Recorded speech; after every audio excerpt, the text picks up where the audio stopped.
আজ পালিত হচ্ছে বিজয়া একাদশী। এই ব্রত পালন করলে সমস্ত ক্ষেত্রে জয় ও সাফল্য লাভ করা যায়। পাশাপাশি ভগবান বিষ্ণুর কৃপায় সুখ সমৃদ্ধির পথ প্রশস্ত হয়। বিজয়া একাদশীর ব্রত পাপ ক্ষয় করে মোক্ষ লাভের পথ প্রশস্ত করে। নমস্কার বন্ধুরা, আমি রিয়া। আমার চ্যানেলে তোমাদের সবাইকে অনেক স্বাগত। আজকের ভিডিও বিজয়া একাদশীর ব্রতকথা। তো চলো ব্রতকথা শুরু করি। আশা করি আজকের ভিডিও দেখতে তোমাদের খুব ভালো লাগবে। কাহিনী অনুযায়ী 14 বছরের বনবাসকালে শ্রীরাম পঞ্চবটিতে লক্ষ্মণ ও মা সীতার সঙ্গে বসবাস করতেন। লঙ্কাধিপতি রাবণ ছলচাতুরি করে পঞ্চবটি থেকে সীতাকে হরণ করেন। সেই দুঃখে রাম ব্যাকুল হয়ে পড়েন। সীতার সন্ধানে বেরিয়ে জটায়ুর সঙ্গে তার দেখা হয় এবং তার কাছ থেকে রাবণ দ্বারা সীতাহরণ সম্পর্কে জানতে পারেন। এরপর বনের মধ্যে কবন্ধক নামক রাক্ষস বধ করেন শ্রীরাম। তারপর সুগ্রীবের সঙ্গে তার বন্ধুত্ব হয়। এরপরই শ্রীরামের জন্য বানর সেনা একত্রিত হয়।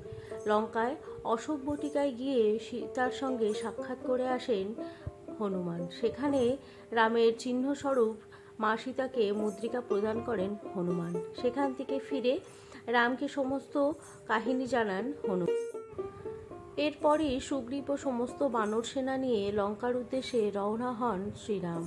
সমুদ্রের ধারে পৌঁছানোর পর শ্রীরাম লক্ষ্মণকে জিজ্ঞাসা করেন যে কিভাবে তারা এই বিশাল সমুদ্র পার করতে পারবেন। তখন লক্ষ্মণ শ্রীরামকে বলেন যে দ্বীপের মধ্যে বগদালভ মুনি থাকেন। মুনির কাছে গিয়ে তার উপায় জিজ্ঞাসা করতে পারেন, তিনি পরামর্শ দিতে পারেন। লক্ষ্মণের কথা শুনে শ্রীরাম মুনির কাছে যান এবং তার সঙ্গে দেখা করেন। মুনি তাকে দেখে বুঝতে পারেন যে শ্রীরাম আর কেউ নন, সাক্ষাৎ বিষ্ণু। রামচন্দ্রকে তার আশ্রমে আসার কারণ জিজ্ঞাসা করেন। তখন শ্রীরাম জানান যে লঙ্কা জয়ের জন্য সমস্ত সেনা নিয়ে সমুদ্রের ধারে এসে তিনি উপস্থিত হয়েছেন, কিন্তু বিশাল এই গভীর সমুদ্র পার করতে পারছেন না। কিভাবে সেই সমুদ্র পার করা সম্ভব তার উপায় জানতে চান মুনির কাছে। তখন মুনি জানান, ফাল্গুন মাসের কৃষ্ণপক্ষে বিজয়া নামক এক একাদশী পালিত হয়। সেই ব্রত করলে জয়লাভ করা যাবে। এই ব্রতর পূর্ণ প্রভাবে বানর সেনা সহ সমুদ্র পার করতে পারবেন শ্রীরাম। এরপর মুনি বিজয়া একাদশী ব্রত পালনের নিয়ম জানান। বলেন, ফাল্গুন মাসের কৃষ্ণপক্ষে দশমী তিথিতে সোনা, রূপো, তামা বা মাটির একটি কলস স্থাপন করতে হবে। জল ভর্তি করে এই কলসে পাতা রাখতে হবে। তার উপরে শ্রীনারায়ণের বিগ্রহ স্থাপন করে মুনি বলেন, তারপর একাদশীর তিথিতে সকালে স্নান করে পুনরায় সেই কলস স্থাপন করতে হবে। মালা, চন্দন, সুপারি, নারকোল দিয়ে বিশেষ করে এই পুজো পালন করতে হবে। ঘটের উপরে সপ্তধান্য ও জব রাখার পরামর্শ দেন। সুগন্ধ, ধূপ, দীপ ও নৈবেদ্য দিয়ে পুজো করার কথা বলেন মুনি।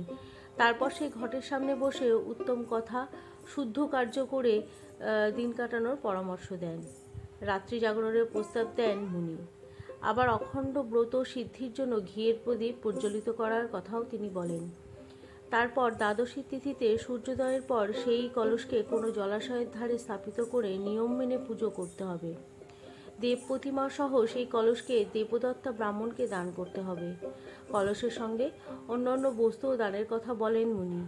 তিনি জানান যে এইভাবে ব্রত করলে বিজয়ী তিনি হবেন। মুনির পরামর্শ অনুযায়ী শ্রীরাম বিজয়া একাদশীর ব্রত পালন করেন। এর পূর্ণ প্রভাবে সমুদ্র পার করেন এবং রাবণ বধ করে লঙ্কা জয় করেন। বিজয়া একাদশীর ব্রত পালন করলে ব্যক্তি সমস্ত কাজে জয়ী হয়। তার পাশাপাশি তাদের মোক্ষ লাভের পথও প্রশস্ত হয়। তো বন্ধুরা, এই ছিল আজকের ভিডিও। আশা করি আজকের ভিডিও তোমাদের ভালো লেগেছে। যদি ভালো লেগে থাকে অবশ্যই লাইক, শেয়ার এবং সাবস্ক্রাইব করে দেওয়ার পাশে থাকা বেল আইকনটি অবশ্যই ক্লিক। দেখা হচ্ছে পরের কোনো ভিডিওতে। বাই।